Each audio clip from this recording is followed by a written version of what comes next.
السلام عليكم حبايبنا الغاليين، طلابنا طلاب أولى ثانوي أزهر المجتهدين في كل مكان. عاملين إيه يا شباب؟ يا رب تكونوا بخير وبصحة وفي أفضل حال.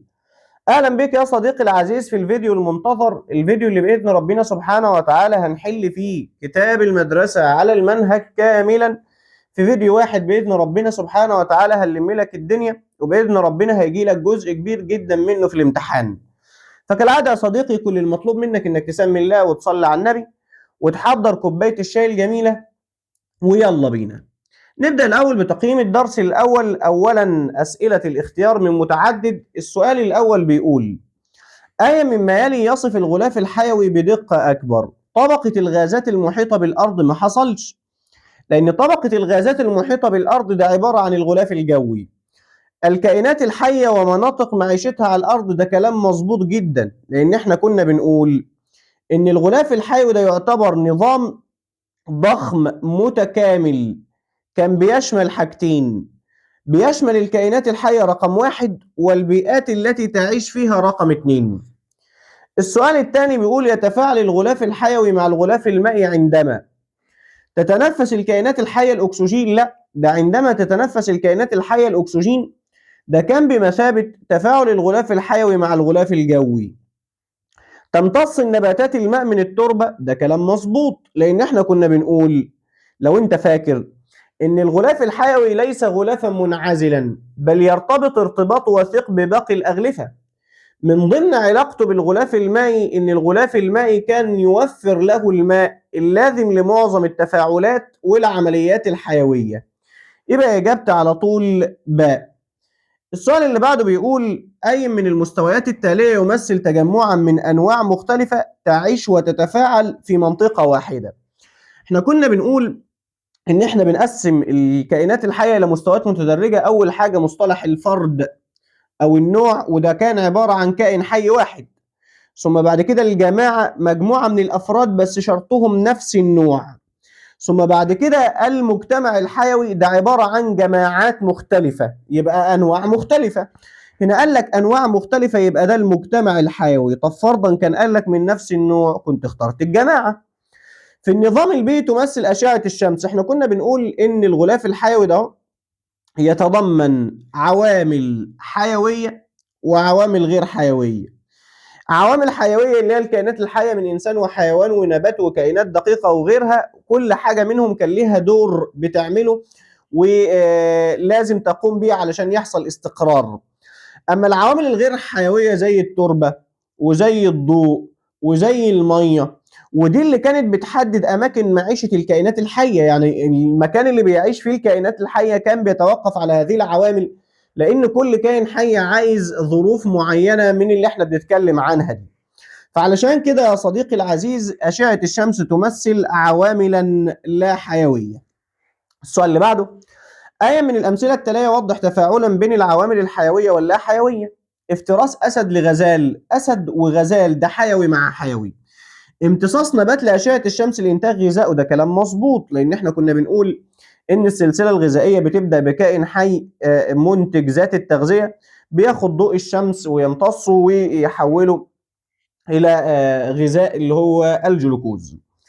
السؤال اللي بعده: تعد النباتات كائنات ذاتية التغذية؟ لأن قلنا يعني إيه كائن حي ذات التغذية؟ يعني يصنع غذائه بنفسه عن طريق إن هو بيحول مواد أولية زي المية وزي ثاني أكسيد الكربون وزي الضوء لمواد عضوية زي الجلوكوز في تفاعل اسمه تفاعل البناء البناء الضوئي. يبقى تستهلك الكائنات لا ذاتية، يعني تنتج ما تستهلكش. تحصل على غذائها من الأملاح والمعادن فقط؟ لا، مش من املاح ومعادن فقط، ده كان في ثاني اكسيد كربون كمان.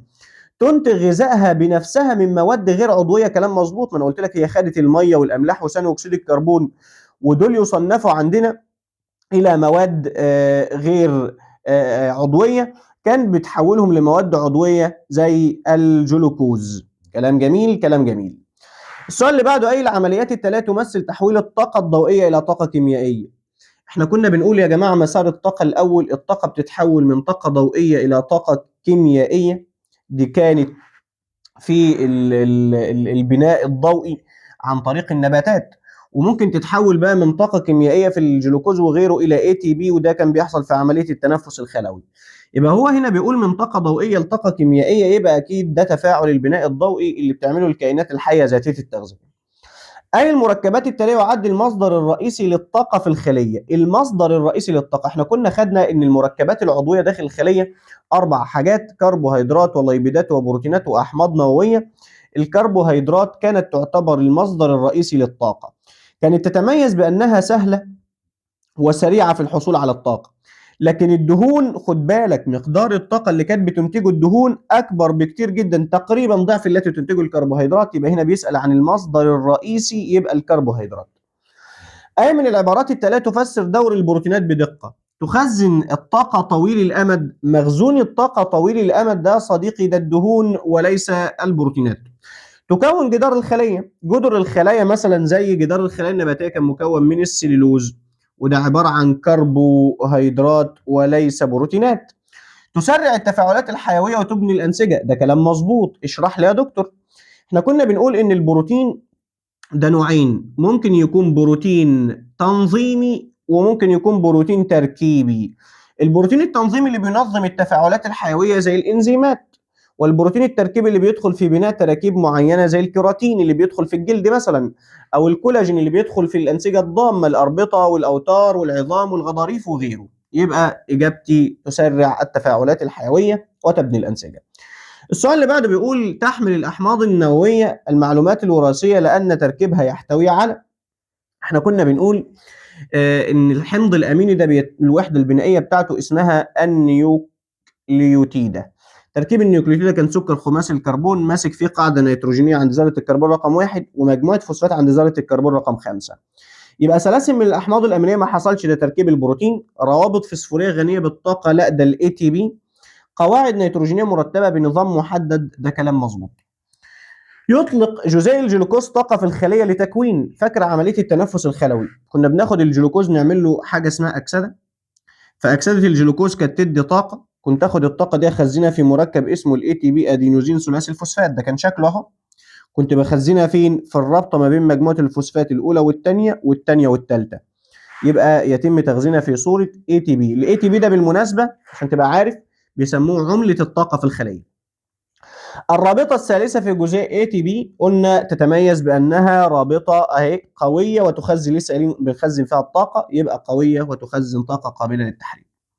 طبعا بعد ما بناخد منه الطاقة بنكسر الرابطة دي فيديني ADP ومجموعة فوسفات وطاقة. أي مما يلي يظهر العلاقة بين أنماط التغذية والمركبات الكيميائية. الكائنات ذاتية التغذية تصنع مركبات عضوية تخزن الطاقة، ده كلام مظبوط، لأن الكائنات ذاتية التغذية كانت بتجيب مواد غير عضوية اللي هي المية والأملاح وثاني أكسيد الكربون وتصنع بها مواد عضوية زي الجلوكوز. إذا قلت شدة الضوء في بيئة ما، فما التأثير المحتمل على مستويات الطاقة في النظام البيئي؟ تزداد إنتاجية الغذاء، ما حصلش ده تقل إنتاجية الغذاء، لأن شدة الضوء أو الاستضاءة دي يتوقف عليها البناء الضوئي. ويعني ايه برضه يتوقف عليها البناء الضوئي؟ ما هو البناء الضوئي ده كان بيعمله الكائنات الحيه ذاتيه التغذيه، ودي الكائنات المنتجه اللي موجوده اصلا في بدايه السلسله الغذائيه. تقل كميه الجلوكوز المنتجه، ده كلام مظبوط.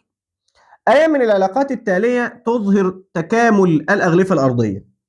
احنا كنا بنقول ان في علاقه ايه، تبادل وعطاء وحب وود كده ما بين الاغلفه.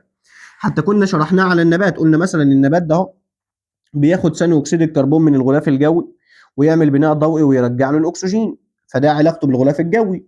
كان بياخد الميه من التربه وبعدين يعمل نتح ويرجع لها الميه. كان بياخد من العناصر من الغلاف الصخري المعادن والعناصر الغذائيه، وبعد ما يموت يتحلل ويرجعها لها تاني. تحلل الاوراق الميته في التربه بواسطه البكتيريا، ده كلام مظبوط على فكره. ليه؟ لان انا لسه قايل لك من شويه ان النبات بياخد العناصر الغذائيه والمعادن من الغلاف الصخري وبعد ما يموت يبتدي يتحلل وترجع هذه العناصر الغذائيه للتربه مره اخرى. اسئله مقاليه. بما تفسر يعد الغلاف الحيوي نظاما متكاملا يشمل جميع الكائنات الحيه ومناطق وجودها على سطح الارض؟ كلام جميل. بنقوله هنا لان الغلاف الحيوي شبكة مترابطة من الكائنات الحية وبيئتها تتفاعل باستمرار لضمان التوازن البيئي. انا هنزل لك نموذج الاجابه، ما تقلقش، انا هنزل لك نموذج الاجابه. اختلاف انواع الكائنات الحيه في البيئات المختلفه. انا بنقول انا هو يعني لو انت مش هتلحق تكتب انا هنزل لك نموذج الاجابه، لا تقلق. قلنا ان في الغلاف الحيوي كان في عوامل اسمها العوامل الحيويه، هي اللي كانت بتحدد البيئات او الاماكن التي تعيش فيها الكائنات الحيه المختلفه. لو انت يعني مش فاكر الكلام ده يبقى انا بفكرك بيه اهو. يبقى شوف اجابتي بقى، الاجابه تتكتب ازاي. يبقى الظروف الظروف البيئيه المختلفه مثل الضوء والحراره والماء والتربه هي التي تختار الكائنات التي تستطيع البقاء والتكاثر فيها. يبقى عشان الظروف المختلفه اللي احنا قلناها، انا قلت بكرر تاني انزل لك نموذج الاجابه. يعد النبات عاملا حيويا في النظام البيئي لانه، يبقى شوف اجابته، لانه ينتج الغذاء للكائنات الاخرى من خلال البناء الضوئي. يوفر الاكسجين اللازم لتنفس الكائنات الحيه الاخرى. يشكل مأوى وموطن للعديد من الكائنات الحيه بقى من حيوانات وحشرات وميكروبات وغيره. احنا هننزل لك نموذج الاجابه، بقول للمره المليون. يعد النظام البيئي وحده متكامله في الطبيعه. قلنا النظام البيئي وحده متكامله في الطبيعه لانه يشمل جميع الكائنات الحيه والعوامل الغير حيه التي تتفاعل معا، والتي تتكامل بشكل يضمن استقرار واتزان النظام البيئي. المفترسات ضروريه في استقرار النظام البيئي، حيث انها تحافظ على التوازن بين الانواع، حيث تمنع بعض الانواع من السيطره على النظام البيئي. يعني ازاي؟ ما هو المفترسات دي لو قلت الفرائس اعدادها تزيد والكائنات المنتجه تبتدي اعدادها تقل. كلام جميل. تعد الكربوهيدرات المصدر الرئيسي للطاقه في الكائنات الحيه. قلنا لان جزيئات الجلوكوز التي تتحلل اثناء التنفس الخلوي تحتوي على طاقه يتم استخدامها في تكوين مركبات الاي تي بي. قلنا كمان تعتبر مصدر سريع وسهل في الحصول على الطاقة. البروتينات ضرورية لبناء جسم الكائن الحي. قلنا حيث أنها تتكون من سلاسل أحماض أمينية تستخدم في بناء العضلات والأنسجة والجلد والشعر، وتلعب دور كمان في تكوين الإنزيمات التي تساعد في تنظيم التفاعلات والعمليات الحيوية داخل أجسام الكائنات الحية. يا جماعة ما تقلقوش، ده هنزل لكم نموذج إجابته، لا تقلقوا. يلا بينا بقى كده يا صديقي ندخل على تقييمات الدرس الثاني. كالعادة برضو هنبدأ بأسئلة الاختيار من متعدد. السؤال الأول بيقول: تعتمد حركة الماء في أوعية الخشب على قوى فيزيائية أهمها. لو أنت فاكر إن المية كانت بتتحرك والأملاح داخل أوعية الخشب، ولكن يا صديقي العزيز كان في نظريات قلت لك فسرت الموضوع ده. منهم الفكرة إن في 3 نظريات منهم كانت نظريات فاشلة وقلت لك مش عليك، والنظرية الرابعة هي اللي كانت صحيحة، اسمها قوى التماسك والتلاصق والشد الناتج عن النتح. حتى كنا بنقول ان النظرية دهيت تشمل 3 قوى. القوة الأولى اسمها قوة التماسك، ودي بتبقى موجودة بين جزيئات المية وبعضها بسبب الروابط الهيدروجينية. والتلاصق دي موجودة بين جزيئات المية وجدران الأوعية الخشبية لأنها مكونة من مواد غروية. والشد الناتج عن النتح، ودي القوة الأساسية أصلا، ودي المسؤولة عن سحب المية للارتفاعات الشاهقة في الأشجار اللي طولها ممكن يتجاوز 100 متر وسببها قوى النتح. السؤال الثاني: وجود مادة الليجنين في جدران أوعية الخشب يساعد على نقط. لو أنت فاكر يا صديقي كنا بنقول إن وعاء الخشب يتميز بأن هو وعاء أسطواني ما فيهوش بروتوبلازم ولا فيه الجدر الفاصلة ما بين الخلايا اتشالت. ما تنساش كمان إنه رسب على هذا الجدار من الداخل مادة الليجنين اللي كانت بتقوي الساق بتاعة النبات وتخليها مقاومة للانضغاط وكمان تمنع تقوسها وانحنائها. يبقى تخزين المواد العضوية ما حصلش، إعطاء الخلايا مرونة وليونة لا، ده قوة وصلابة. يبقى مقاومة ضغط الشد أثناء صعود الماء، ده كلام مظبوط. السؤال اللي بعده يا صديقي العزيز بيقول أي مما لا يعد مثالا على النقل النشط في الخلية. هو إيه النقل النشط ده أصلا؟ إحنا قلنا يا جماعة إن في حاجة اسمها الانتشار وحاجة اسمها النقل النشط. الانتشار هو حركة الجزيئات أو الأيونات من وسط ذو تركيز مرتفع إلى وسط ذو تركيز منخفض، بينما النقل النشط هو حركة الجزيئات أو الأيونات من وسط ذو تركيز منخفض إلى وسط ذو تركيز مرتفع. يبقى النقل النشط ده عبارة عن انتقال الأيونات منين؟ من المنخفض للمرتفع. يبقى من المنخفض للمرتفع ده اسمه نقل نشط. الفرق ما بينهم إن النقل النشط ده يحتاج طاقة، عايز اي تي بي، لكن الانتشار مش عايز اي تي بي. السؤال اللي بعده بيقول عمليات النقل في النبات والنقل في الإنسان يشتركا في أن كليهما يتم في اتجاه واحد. والله مش يتم في اتجاه واحد، لأن خد بالك أصلا النقل في النبات ده كان حاجتين: نقل مية وأملاح وده في اتجاه واحد، ونقل الغذاء اللي هو الجلوكوز وده كان بيتم في اتجاهين. يهدف إلى توزيع المواد والطاقة داخل الجسم، ده كلام مظبوط. على فكرة الغرض الأساسي من عملية النقل إننا ننقل الغذاء وننقل الأكسجين وننقل كل حاجة لجميع الخلايا والأنسجة. السؤال اللي بعده بيقول في الجهاز الدوري للإنسان تنقل المواد الغذائية المهضومة إلى الخلايا عبر. احنا كنا بنقول إن المواد الغذائية المهضومة اللي موجودة في الدم بتتنقل عن طريق الدم، ولكن المكان اللي كان بيحصل فيه عملية التبادل الغازي وانتقال الغذاء كان الشعيرات الدموية الرقيقة اللي بتبقى موجودة في الجسم. يبقى إلى الخلايا عبر، ماشي، الشعيرات الدموية خليها، بس الشرايين تنفع والله برضو، يعني الشرايين هي اللي بتاخد من القلب وتودي للجسم، بس التبادل بيحصل في الشعيرات الدموية. فاكتب لها السؤال ده كده يعني، معلش نشوفوه بعدين. ينتج عن التنفس الخلوي الهوائي في الخلايا. التنفس الخلوي الهوائي، احنا كنا بنقول ان التنفس الخلوي في منه نوعين: تنفس خلوي هوائي وتنفس خلوي لا هوائي. هو هنا بيقول الهوائي، فكرني بمعادلته كده، افكرك بمعادلته. كان الجلوكوز 6 اتش 12 او 6 زائد 6 او 2، عفوا في وجود الاكسجين، ده هوائي. فكان يديك سي 6 اتش 12 او 6 زائد معلش ايه 6، ده احنا بنعك ليه كده، لا يديك ميه اتش 2 او 6 اتش 2 او زائد ثاني اكسيد الكربون زائد طاقه. يبقى ينتج عن التنفس الخلوي ايه؟ اهو ميه وثاني اكسيد كربون وطاقه. يبقى ميه وثاني اكسيد الكربون والطاقه، خليك حافظ المعادله دي. الميتوكوندريا تمثل الموقع الاساسي في الخلايا العمليه. احنا كنا بنسمي الميتوكوندريا ايه يا ولدي؟ كنا بنسمي الميتوكوندريا يا ولدي بيت الطاقه داخل الخليه. يبقى البناء الضوئي، لا البناء الضوئي ده مكانه البلاستيده. التنفس الهوائي ده كلام مظبوط، يبقى اجابتي على طول التنفس الهوائي. في غياب الاكسجين تستخدم بعض الخلايا التنفس اللاهوائي للحصول على الطاقه ومن نواتجه. التنفس الخلوي اللاهوائي لو انت فاكر كنا بنسموه التخمر، وده كان في منه نوعين: تخمر حمضي وتخمر كحولي.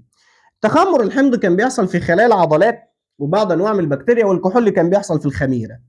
بينتج عنه ماء فقط؟ لا طبعا.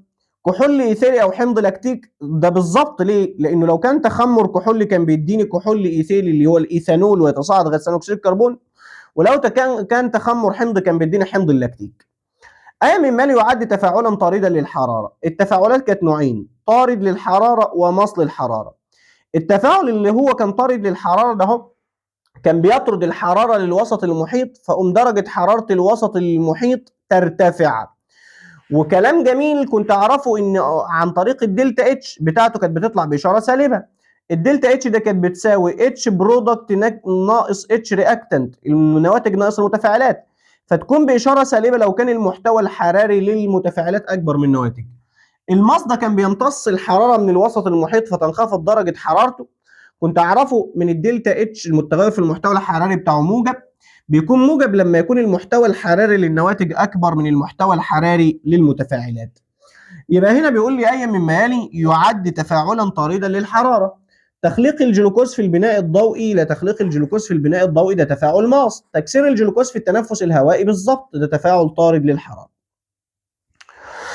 العلاقه بين عمليات او عمليتي التنفس والبناء الضوئي هي ان نواتج التنفس تعد متفاعلات للبناء الضوئي، صح؟ تعال اكتب المعادلتين. معادله التنفس الخلوي اهي سي 6 اتش 12 او 6 زائد 6 او 2 امداك سي 6 اتش 2 او زائد 6 سي او 2 زائد طاقه. التفاعل بقى بتاع البناء الضوئي كان العكس، 6 اتش 2 او زائد 6 سي او 2 يديك سي 6 اتش 12 او 6 زائد 6 او 2. يعني لو تاخد بالك النواتج هنا متفاعلات هنا والمتفاعلات هنا نواتج وهكذا. يبقى نواتج التنفس تعد متفاعلات للبناء الضوئي، ده كلام مظبوط، والعكس طبعا صحيح. الشكل البياني المقابل يمثل تغير الطاقة في تفاعل كيميائي. ماذا تستنتج عن هذا التفاعل؟ بص في التفاعل ده، هذا المحتوى الطاقة بتاعت المتفاعلات وده الطاقة بتاعت النواتج. لو انا سألتك من اكبر هتقول لي الطاقة بتاعت المتفاعلات، يعني الاتش رياكتنت اكبر من الاتش برودكت، الاتش ار اكبر من الاتش بي، يعني الدلتا اتش هتطلع بإشارة سالبة، يعني هنا التفاعل يكون تفاعل طارد للحرارة، يبقى ده تفاعل ايه؟ طارد للحرارة. السؤال اللي بعده، صعود الماء في النبات رغم عدم وجود مضخة داخلية، يبقى اقول له بسبب قوة اللي احنا لسه شارحينها، التماسك والتلاصق والشد الناتج عن النتح، وشرحناها فوق من شوية. بما تفسر وجود نوعين من الأوعية الناقلة في النبات الخشب واللحاء، لأن كل منهما له وظيفة مختلفة، حيث يعمل الخشب على نقل الماء والأملاح من الجذر للساق ومن الساق للأوراق حيث مكان البناء الضوئي، واللحاء يعمل على نقل الغذاء المتكون في الأوراق لجميع أجزاء النبات المختلفة. بما تفسر التنفس الخلوي الهوائي أكثر كفاءة في إنتاج الطاقة من التنفس اللاهوائي، لأن مقدار الطاقة الذي ينتج من التنفس الخلوي الهوائي أكبر بكثير جدا من اللاهوائي. عملية التنفس الخلوي تعد تفاعلا طاردا للحرارة، قلنا لأن تفاعل التنفس الخلوي يؤدي إلى انطلاق حرارة إلى الوسط المحيط فترتفع درجة حرارته، عشان كده بنقوله عليه تفاعل طارد للحرارة. يلا بينا على تقييم الدرس الثالث. كالعادة أسئلة الاختيار متعدد. السؤال الأول، أي الأعضاء التالية يعد المسؤول الرئيسي عن إزالة الفضلات النيتروجينية من الدم؟ شوف هنا قال لك إيه؟ إزالة، في فرق ما بين أقول إزالة وأقول تكوين. لو قلت تكوين الفضلات النيتروجينية، اللي بيكون الفضلات النيتروجينية اللي هي اليوريا ده الكبد، ولكن اللي بيشيلها بيزيلها ده الكليتين بتطلعها من البول. طب يا دكتور الجلد مش كان بيطلع فضلات نيتروجينية؟ كان بيطلع فضلات نيتروجينية. طب هنا بيقول لي يعد المسؤول الرئيسي. السؤال اللي بعده، عند زيادة الأملاح في الدم تستجيب الكليتين. فاكر الصوديوم؟ فاكر الصوديوم انت؟ قلت لك الصوديوم لما تركيزه في الدم يقل يقوم الكلية تطرد البول عشان تظبط تركيزه، والصوديوم لما تركيزه في الدم يزيد يقوم الكلية تستعيد المية علشان تقلل تركيزه. يبقى هنا قال لك زيادة، يبقى الكلية تطلع المية ولا ترجع المية؟ لا ترجع المية، يبقى زيادة إعادة امتصاص الماء. تتحول الامونيا السامه في الجسم اليوريا، اهو قلت لك تكوين اليوريا، اللي كون اليوريا الكبد ولكن اللي طردها الكليه. ماذا يوضح علاقه الاخراج بالاتزان الداخلي في الجسم؟ طرد الماء فقط؟ لا، الحفاظ على ثبات بيئه الجسم الداخليه. ايوه انت عارف يعني ايه الحفاظ على ثبات بيئه الجسم الداخليه؟ معناه ان انا احافظ على كميه الميه والاملاح ونطرد السموم وكل ده كله. إذا فشلت الكليتين في أداء وظيفتهما، فإن أول ما يتأثر فشل الكليتين اللي هو الفشل الكلوي، عافانا الله وإياكم. أول حاجة تبتدي الفضلات النيتروجينية اللي هي اليوريا تتراكم في الدم، وده يبتدي ينشأ عنه تسمم يعرف عندنا في طب باسم تسمم البولينا. يبقى نسبة الفضلات في الدم. تزداد كمية العرق التي يفرزها الجسم عندما، احنا كنا بنقول العلاقة ما بين العرق والبول علاقة عكسية. في فصل الصيف درجة الحرارة عالية تلاقي العرق كتير والبول قليل، في فصل الشتاء درجة الحرارة منخفضة تلاقي العرق قليل والبول كتير. يبقى العرق يزيد في الصيف لما ترتفع درجة الحرارة. ما المكون الذي يعاد امتصاصه في الكليتين للحفاظ على الاتزان المائي؟ للحفاظ على الاتزان المائي، ما هو بيقول لك اتزان مائي، يبقى هيرجع ايه؟ بطاطس، هيرجع ميه. إخراج ثاني أكسيد الكربون من الرئتين يعد مثالا على تنظيم درجة الحرارة؟ لا، تنظيم درجة الحرارة ده مثال إخراج الجلد للعرق. الإخراج الغازي صح، اللي هو التخلص من ثاني أكسيد الكربون وده غاز.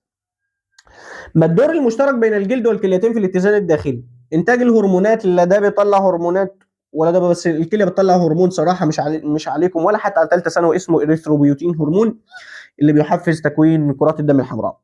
تخزين الفضلات، لا مش تخزين الفضلات، ده هم بيتخلصوا من الفضلات. اخراج الميه والملح، ده كلام مظبوط، لان الجلد بيطلع العرق وده من مكوناته ميه وملح، والكليه بتطلع البول وده برضه من مكوناته ميه وملح. تزداد سميه الجسم عندما يقل معدل التنفس، تتراكم الفضلات الايضيه، تتراكم الفضلات الايضيه، ده مش عايزه حاجه يعني.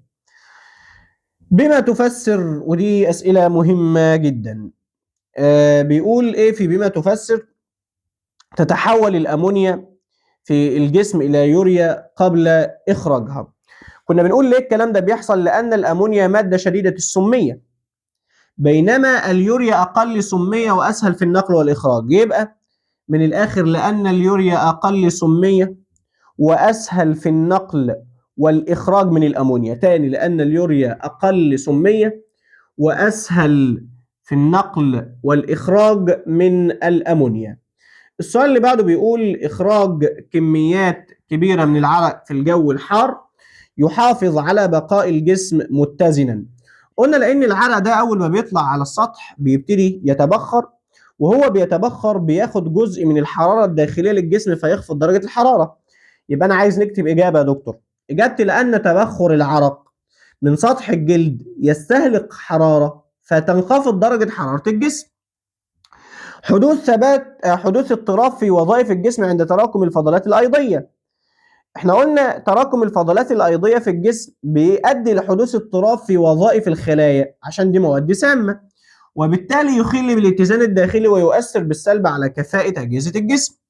يبقى وذلك لأن تراكم الفضلات الأيضية في الجسم يؤدي إلى اضطراب، وذلك نظرا لأنها مواد سامة تخل بالاتزان الداخلي وتؤثر بالسلب على أجهزة الجسم. الإجابات هتنزل لك. زيادة كمية البول عند شرب كميات كبيرة من الماء. ليه؟ طبعا قلنا لأن الكلية من وظائفها أنها تنظم الاتزان المائي، فتعمل إيه؟ تتخلص من الماء الزائد عن حاجة الجسم عشان تحافظ على ثبات الوسط الداخلي.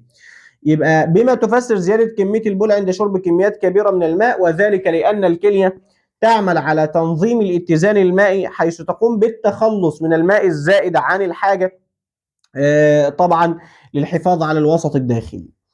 بما تفسر يعد الإخراج ضروريا للحفاظ على الاتزان الحيوي للكائن الحي.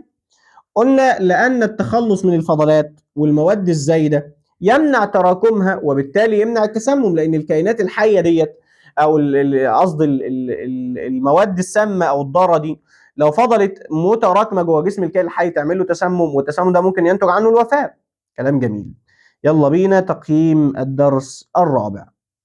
كالعادة يا صديقي، في البداية أسئلة الاختيار من متعدد. السؤال الأول بيقول: تعد الخلية العصبية الوحدة الأساسية في تكوين الجهاز العصبي ووظيفتها الأساسية هي نقط. إنتاج الهرمونات، لا إنتاج الهرمونات ده وظيفة الغدد. نقل السائل العصبي طبعا مظبوط، كانت بتنقله من فين لفين؟ على حسب، لو كانت الخلايا العصبية دي خلايا حسية يبقى تنقله من عضو الإحساس أو الاستقبال اللي هو الجلد للجهاز العصبي المركزي. ولو كانت الخلايا العصبيه دي خلايا عصبيه حركيه يبقى تنقله من الجهاز العصبي المركزي الى عضو الاستجابه. تسمى الفتره التي لا يمكن ان يتولد فيها سيال عصبي. احنا كنا بنقول يا جماعه اثناء العوده للراحه كان بيبقى في فتره اسمها فتره الجموح او الامتناع. هذه الفترة التي تعرف باسم فترة الجموح أو الامتناع كانت تمتنع فيها الخلية العصبية إنها تستجيب لأي مؤثر، ودي كانت فترة صغيرة، 1/1000 إلى 3/1000 من الثانية طبعا. كلام جميل. يبقى دي فترة الجموح أو اسمها التاني فترة الامتناع.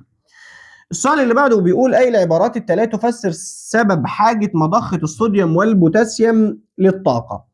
احنا كنا بنقول إن المفروض يا جماعة إن إمتى نستهلك طاقة؟ نستهلك طاقة دي لما كنا انتشار ولا نقل نشط؟ لا، نقل نشط. وامتى يبقى نقل نشط؟ لو من الوسط الأقل في التركيز للوسط الأعلى في التركيز. هي مضخة الصوديوم دي كانت بتعمل إيه؟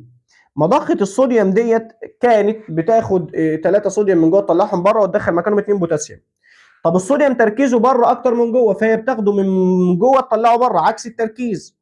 والبوتاسيوم تركيزه جوه اكتر من بره، فهي بتاخده من بره تدخله جوه عكس التركيز، فبتحتاج طاقه، يعني ماشيه من الاقل للاعلى. يبقى لانها تنقل الايونات عكس تدرج التركيز. عند ازاله الاستقطاب، هو في حاله الاستقطاب كان ايه؟ كان السطح الخارجي لغشاء الخلايا العصبيه بيحمل شحنات موجبه، والداخلي يحمل شحنات سالبه، وكان فرق الجهد بينهما يقدر بسالب 70 ملي فولت. في حاله ازاله الاستقطاب اللي حصل ان تغير فرق الجهد وتحول الى موجب 40 ملي فولت. يعني بدل ما كان سالب 70 تحول لموجب 40، يبقى يتحول من سالب الى موجب. عند اعاده الاستقطاب، في حاله اعاده الاستقطاب يعني لما نرجع الخليه تاني لحاله الاستقطاب، ايه اللي كان بيحصل؟ دخول ايونات الصوديوم لداخل الخليه، لا، دخول ايونات الصوديوم ده صديقي العزيز كان بيتسبب في ازاله الاستقطاب. خروج ايونات البوتاسيوم من الخليه، صح، لان في حاله الاستقطاب، كان في حاله الاستقطاب تزداد نفاذيه غشاء الخلايا العصبيه لخروج ايونات مين؟ البوتاسيوم. ما الوظيفه الاساسيه للناقلات العصبيه؟ فاكر التشابك العصبي؟ فاكره يا دكتور؟ كان عباره عن النهايه العصبيه ماسكه في الزوائد الشجريه لخلايا عصبيه ثانيه، وكان في النص هنا المنطقه دي بيسموها التشابك العصبي. النهايات العصبيه دي كانت بتبقى مليانه بمجموعه من الحويصلات بالشكل ده، كنا بنسموها حويصلات التشابك. كان بيبقى جواها نواقل عصبيه زي الاسيتايل كولين والنور ادرينالين. ايه اللي كان بيحصل بقى يا صديقي؟ اول السائل العصبي ما كان بيوصل، كانت البوابات بتاعه الكالسيوم دي بتنفجر. وبوابات الكالسيوم دي اول ما كانت بتنفجر يا صديقي العزيز كان او بتنفتح، قصدي مش بتنفجر، بيدخل منها الكالسيوم، والحويصلات دي تنفجر ويطلع منها النواقل العصبيه. فالناقل العصبي ده كان بينقل الاشاره من الخليه الاولى، من النهايه العصبيه بتاعتها، للخليه الثانيه. يبقى وظيفته ان هو بينقل الاشاره من خليه لخليه. أي مما يلي يحدث مباشرة بعد وصول السائل العصبي للأزرار النهائية. قلنا أول ما بيدخل السائل العصبي البوابات بتاعة الكالسيوم بتفتح ويبتدي الكالسيوم يدخل من بره لجوه. خروج الكالسيوم من الخلية لا، دخول الكالسيوم واندماج الحويصلات بالغشاء، ده كلام مظبوط. يعمل انزيم الكولينستريز، كنا بنقول في المنطقة دي اللي اسمها شق التشابك كان في انزيم اسمه كولينستريز. وظيفة انزيم كولينستريز ده ان هو كان بيمسك الاسيتايل كولين ده ويكسره ويحوله الى مجموعه كولين وحمض اسمه حمض خليك. ليه؟ لان اللي فتح بوابات الصوديوم وخلاها تدخل داخل الخليه ويحصل ازاله الاستقطاب وفرق الجهد يتغير من السالب للموجب هو الصوديوم. ومين فتح بوابات الصوديوم؟ الاسيتايل كولين. يبقى تحفيز ازاله الاستقطاب؟ لا طبعا. اعاده بناء الحويصلات؟ لا طبعا. تكسير الاسيتايل كولين بعد اداء دوره؟ ده كلام مظبوط. السؤال اللي بعده بيقول ما الذي يفسر اهميه جهد الراحه في الخليه العصبيه؟ احنا قلنا يا جماعه هو الخلايا العصبيه لما كانت بتدخل في حاله الاثاره ما كانتش ينفع في حاله عفوا، ما كانتش تنفع في حاله تفضل في حاله الاثاره، لانها لو فضلت في حاله الاثاره مش هتستجيب لاي سائل عصبي جديد. فالحل انها كانت ترجع لحاله الراحه، فكنا بنقول علل تعود الخليه العصبيه لحاله الراحه مره اخرى، يبقى لتكون مهيئه ان هي تستفيد بالحفز او تستجيب للحفز مره اخرى. يبقى اجابتي يبقي الغشاء مستعدا لنقل السائل العصبي عند حدوث مؤثر. خليه بيركنجي التي يمكن ان تستقبل مئات الالاف من التشابكات العصبيه تظهر ان الجهاز العصبي بطيء الاستجابه؟ لا طبعا، الجهاز العصبي سريع الاستجابه. الخلايا العصبيه تعمل بشكل منفصل؟ لا، مترابط. الجهاز العصبي شبكه مترابطه تنقل بسرعه؟ صح، لان انا قلت لك هنا سريع وهنا مترابط.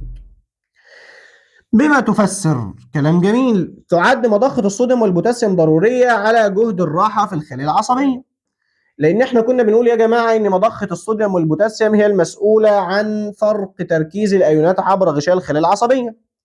تطرد أيونات البوتاسيوم للخارج وتدخل أيونات الصوديوم، تطلع 3 صوديوم وتدخل أيونات البوتاسيوم، تطلع 3 صوديوم وتدخل 2 بوتاسيوم. الإجابة هتنزل لك. علل يحدث فرط الاستقطاب بعد إعادة الاستقطاب مباشرة. ليه بيحصل الكلام ده؟ يحصل فرط الاستقطاب بعد إعادة الاستقطاب مباشرة. قلنا لأن في حالة الاستقطاب الغشاء بيبقى سالب 70، صح؟ فرط الاستقطاب ده في حالة الاستقطاب، فرط الاستقطاب بقى بيبقى أكتر من سالب 70. يبقى وذلك لأن الغشاء يصبح أكثر سالبية من جهد الراحة الطبيعي بسبب استمرار خروج أيونات البوتاسيوم. يبقى شوف إجابتي بسبب استمرار خروج ايونات البوتاسيوم. بسبب استمرار خروج ايونات البوتاسيوم. وجود شق تشابكي بين خليتين عصبيتين ضروري رغم صغره الشديد، لان الاشاره، احنا كنا بنقول فاكر دلوقتي الاسيتايل كولين كان بيعمل ايه؟ كان بين الاشاره بين خليتين. يبقى لان الاشارات الكهربيه او الكيميائيه تنتقل عبر التشابك بسرعه ودقه، مما يضمن توصيل النبضات العصبيه من خليه الاخرى.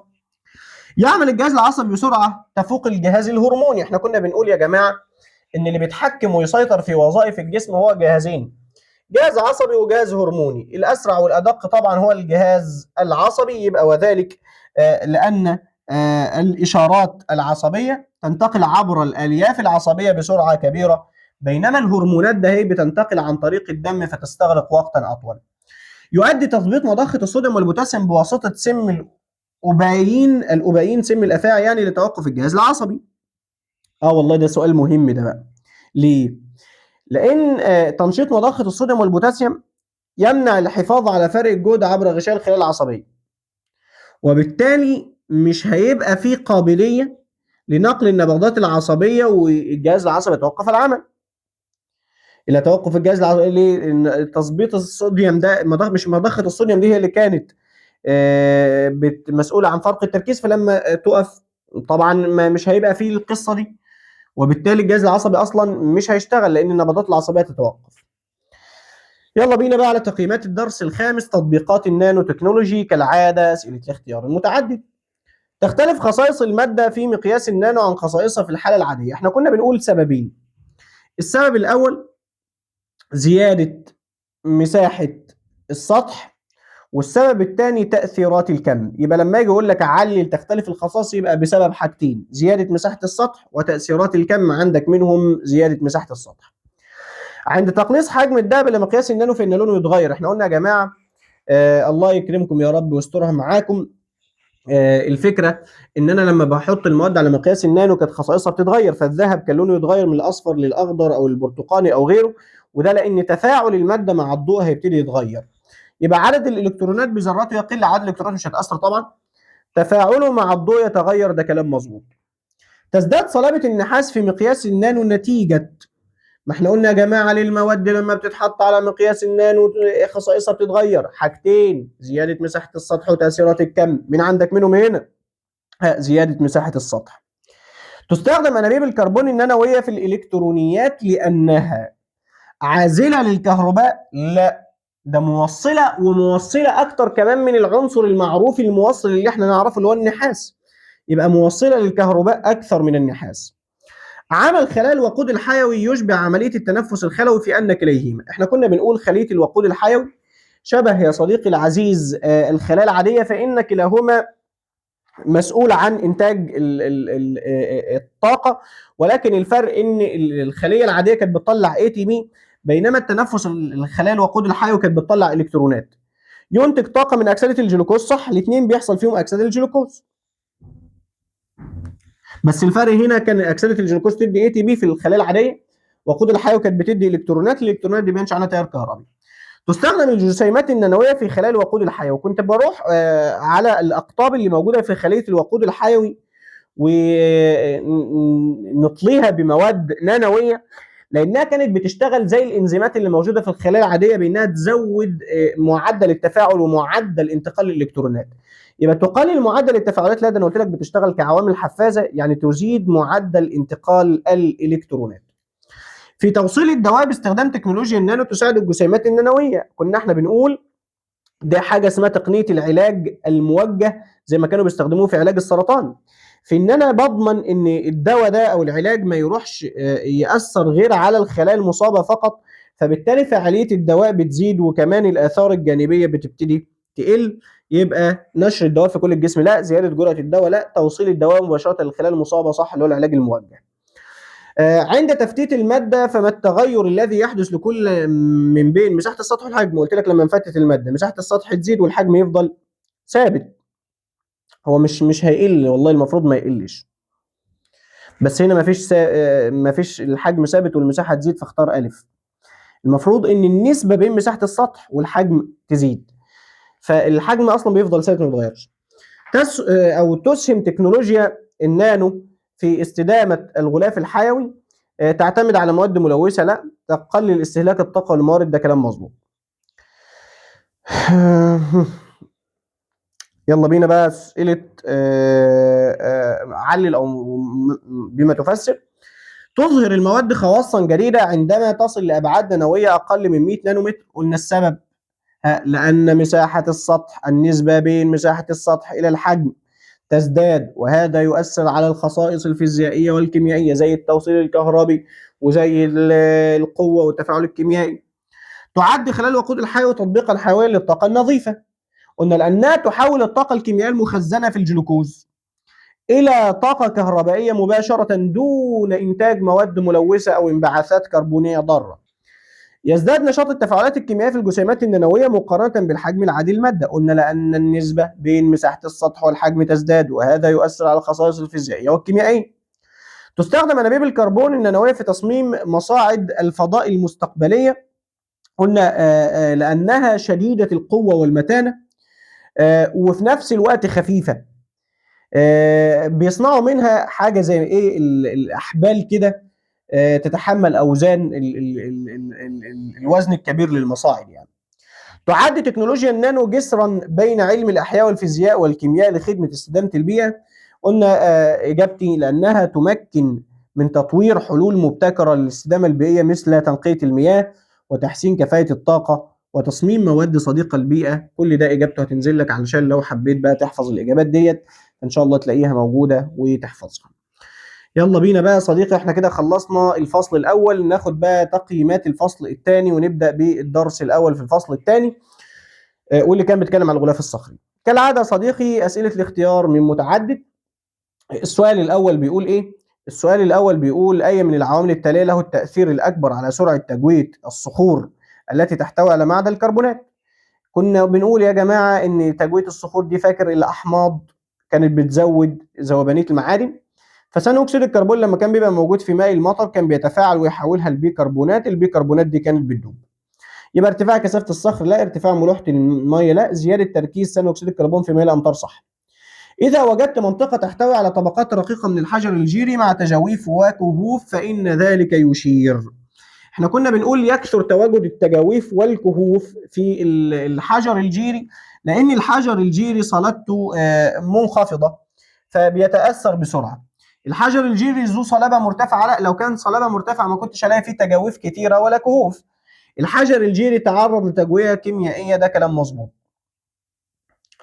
عندما تصطدم صفيحتان تكتونيتان متقابلتان فإن النتيجة الأكثر احتمالا. لما اصطدموا دي معناها الحركة التباعدية ولا التقاربية ولا الانزلاقية؟ لا، دي حركة تقاربية. قلت لك لما بيخبطوا في بعض بقى ممكن ده يؤدي إلى إن بعض المناطق اللي كانت مستوية يحصل لها ارتفاع عن سطح البحر وتتحول إلى مناطق أو سلاسل جبلية.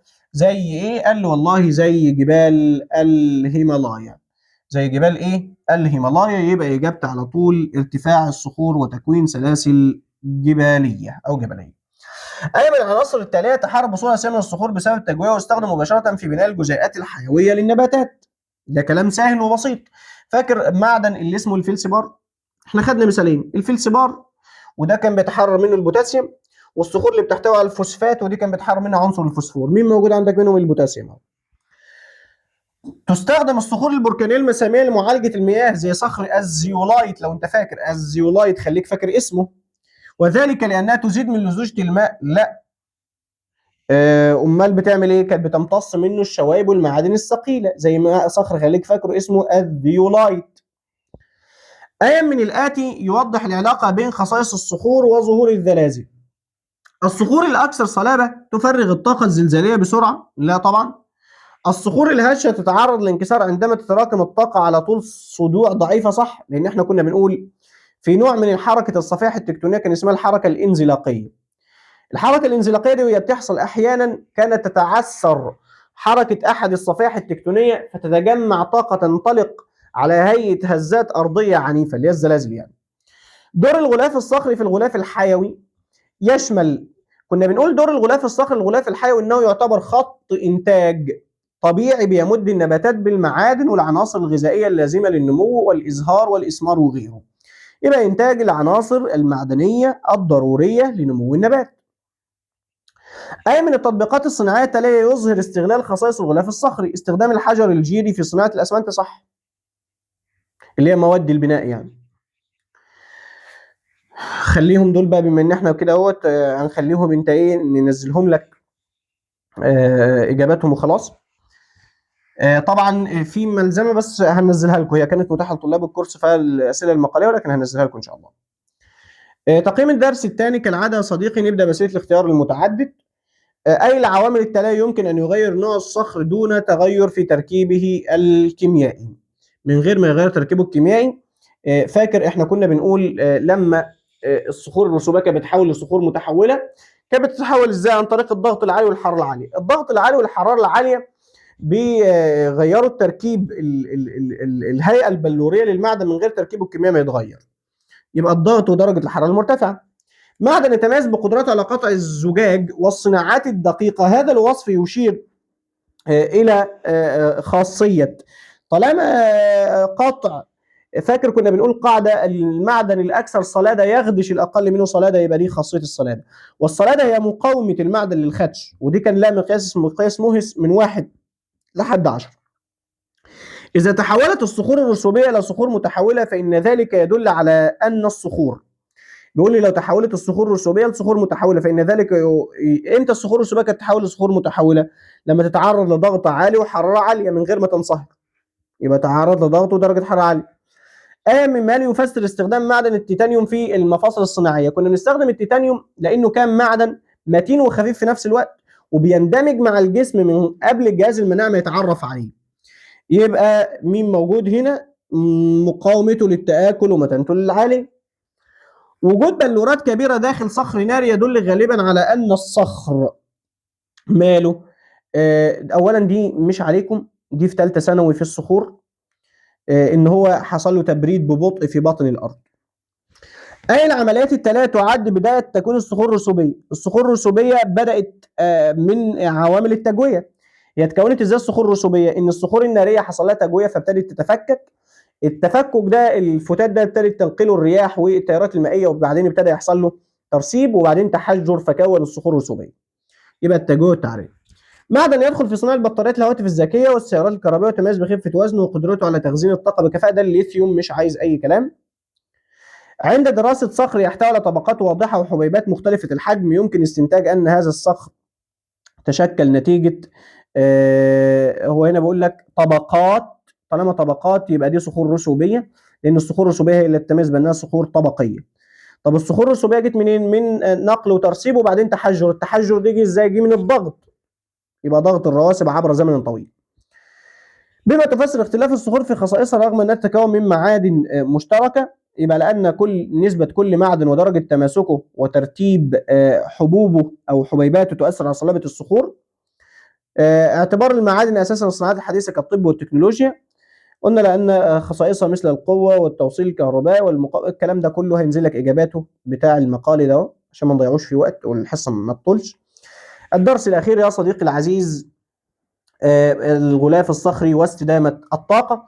كالعاده نبدا باسئله الاختيار من متعدد. السؤال الاول بيقول: اي من الطرق التاليه تستخدم لاستخراج البترول من باطن الارض؟ هو بيقول لك الاستخراج. احنا كنا بنقول يا جماعه ازاي بنعرف مكان البترول؟